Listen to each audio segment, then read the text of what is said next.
Video kali ini kita akan membahas alur dan mekanisme penerimaan tunjangan insentif GBPNS pada Raudatul Atfal dan Madrasah tahun 2022.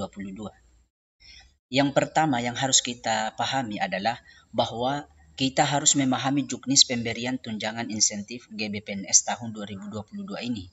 Nah, kalau kita sudah memahami dan melihat data Bapak Ibu di simpatika linear dengan juknis, dalam artian Bapak Ibu masuk dalam sasaran dan kriteria, maka selanjutnya Bapak Ibu komunikasikan dengan kepala madrasah karena ada beberapa dokumen yang perlu disiapkan yang ada dalam juknis tersebut, yakni berkas yang akan diberikan ke kantor Kemenak Kabupaten Seksi Pendidikan Madrasah, seperti berkas daftar usulan, surat resmi, dan juga S39 bagi calon penerima baru. Dan insya Allah sebentar saya akan perlihatkan contoh-contoh formatnya. Dan yang perlu diketahui bahwa biasanya kuota penerima GBPNS ini terbatas, sehingga kabupaten perlu data dari setiap madrasah sebagai acuan yang paling layak menerima. Dan yang paling layak itu biasanya yang lebih lama mengabdi atau TMT tanggal mulai tugasnya lebih lama. Nah, setelah kabupaten mendapatkan data dari masing-masing madrasah, barulah kabupaten menelaah dan menetapkan yang layak menerima GBPNS tersebut. Dan kalau sudah ditetapkan, maka kita bisa lihat pada akun simpatika kita, di dalamnya terdapat menu yang memuat surat keterangan layak bayar. Dan sebentar kita akan perlihatkan juga. Tapi saya kira bagi teman-teman yang sudah pernah menerima sebelumnya, ini sudah memahami hal tersebut pada kaitannya menu yang ada dalam simpatika tersebut. Nah, selanjutnya untuk lebih memahami, kita lihat juknis yang ada, kita baca kembali. Nah, di sini sudah ada juknis dan kita langsung ke halaman 6. Di halaman 6 ini sudah dijelaskan sasaran dan kriteria. Saya kira Bapak Ibu sudah memahami sasarannya, yakni yang berstatus sebagai guru RA dan madrasah, kemudian yang pasti bukan PNS, bukan CPNS, dan atau P3K pada Kementerian Agama atau instansi lain. Kemudian kriteria yang perlu diketahui, ya, yang pertama aktif mengajar di RA atau madrasah dan terdaftar di program Sistem Informasi Manajemen Pendidikan dan Tenaga Kependidikan Kementerian Agama atau Simpatika. Saya kira Bapak Ibu sudah mempunyai semua akun simpatika. Bagi yang belum memiliki akun simpatika, bisa dikomunikasikan kepada kepala madrasahnya kalau memangnya Bapak Ibu ini mengajar di madrasah. Kemudian yang kedua, belum lulus sertifikasi. Selanjutnya memiliki nomor PTK Kementerian Agama atau NPK, nomor pendidik Kemenak, dan atau nomor unik kependidikan dan tenaga kependidikan atau NUPTK. Sebagaimana yang kita ketahui bahwa NPK ini adalah yang diterbitkan oleh Kementerian Agama dan NUPTK ini diterbitkan oleh Kemendikbud. Kemudian guru yang mengajar pada Satuan Administrasi Pangkal Binaan Kementerian Agama. Kemudian berstatus sebagai guru tetap madrasah, yaitu guru bukan pegawai negeri sipil yang diangkat oleh pemerintah atau pemerintah daerah atau kepala madrasah negeri atau swasta. Nah, ini yang dimaksud swasta. Kemudian ya diselenggarakan oleh masyarakat untuk jangka waktu paling singkat 2 tahun. Nah, ini minimal 2 tahun sekolah tersebut atau madrasah tersebut berjalan, maka ini masuk dalam sasaran GBPNS tahun 2022 ini. Dan diprioritaskan bagi guru yang masa pengabdiannya lebih lama dan dibuktikan dengan surat keterangan lama mengabdi. Kemudian memenuhi kualifikasi akademik S1 atau D4. Saya kira Bapak Ibu memahami ini bahwa syarat utama ini juga adalah Bapak Ibu sudah sarjana atau S1. Kemudian memenuhi beban kerja linear minimal 6 jam tatap muka di Satminkalnya. Nah, ini harus dicek di akun masing-masing Bapak Ibu, sekalipun Bapak Ibu pada faktanya di lapangan mengajar lebih 6 jam, tetapi belum tentu pada akun simpatika kita terdata 6 jam. Maka ini yang perlu kita untuk lengkapi setiap per semester pada akun simpatika kita. Dan saya perlihatkan contohnya. Di sini pada akun simpatika Bapak Ibu, silahkan dibuka pada menu portofolio dan di menu karir. Kemudian menuju di riwayat mengajar. Di sini adalah riwayat mengajar Bapak Ibu. Di sini jumlah jam ini harus memenuhi minimal 6 jam.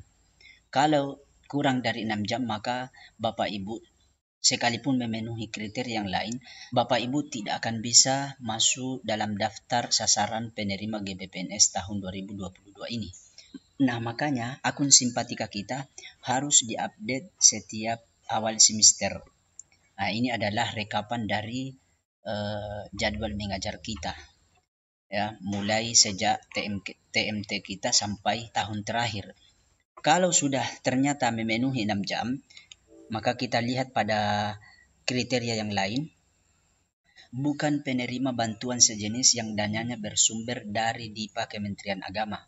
Nah, ini contohnya seperti guru agama yang ada di naungan Kemendikbud. Ini mereka juga bisa mendapatkan GBPNS. Nah, ini yang dimaksud tidak bisa menerima dua-duanya, ya. Selanjutnya belum usia pensiun atau 60 tahun. Kemudian tidak beralih status dari guru RA dan madrasah. Artinya sekalipun Bapak Ibu mengajar sebelumnya di RA atau madrasah tetapi beralih status menjadi guru di instansi lain atau bekerja di instansi lain, maka Bapak Ibu tidak bisa menerima GBPNS tahun 2022 ini. Kemudian tidak terikat sebagai tenaga tetap pada instansi lain selain RA atau madrasah, dan tidak merangkap jabatan di lembaga eksekutif, yudikatif, atau legislatif. Contohnya Bapak Ibu ini tidak boleh kalau terdaftar di partai politik. Kemudian tunjangan insentif dibayarkan kepada guru yang dinyatakan layak bayar oleh simpatika, dibuktikan dengan surat keterangan layak bayar. Nah, ini yang saya maksud. Ini kita bisa lihat pada menu tunjangan insentif GBPNS. Nah, ini adalah data tahun lalu dan masih belum ada perubahan, ya. Nah, ini masih tahun 2021. Nah, kalau ini nanti akan berubah, maka kita bisa periksa ajuan dan ini otomatis terisi kalau kita sudah melengkapi data kita pada menu portofolio di atas. Nah, kalau sudah ada perubahan, maka di sini akan ada notifikasi, ya. Anda ditetapkan sebagai penerima tunjangan insentif guru bukan PNS tahun 2022. Nah, ini nanti akan berubah kalau memangnya kita sudah memenuhi. Ini akan muncul kalau kita sudah mengajukan ke Kementerian Agama membawa berkas-berkas yang dibutuhkan. Makanya biasanya di setiap kabupaten itu akan mengirim tentang permintaan data bagi guru yang layak mendapatkan GBPNS tersebut. Nah, ini adalah salah satu surat dari kabupaten kami dan ini per tanggal 27 Juni 2022 perihal permintaan data lengkap guru RA atau madrasah calon penerima tunjangan insentif guru non-PNS tahun 2022. Nah, di sini langsung poinnya, sehubungan dengan itu disampaikan kepada saudara untuk diteruskan kepada masing-masing kepala RA dan madrasah yang memenuhi sasaran dan kriteria untuk menerima tunjangan tersebut di lingkungan kerja saudara agar mengisi formulir terlampir melengkapi hal-hal sebagai berikut. Nah, ini adalah poin-poin yang ada dalam juknis dan itu tadi yang kita sudah bahas. Di sini ada poin mengisi formulir terlampir. Namun karena kami tidak mendapatkan lampiran dari surat ini, maka kami pedomani surat yang tahun lalu. Ini adalah lampirannya, silakan Bapak Ibu lihat dan tinggal komunikasikan ke kepala madrasahnya.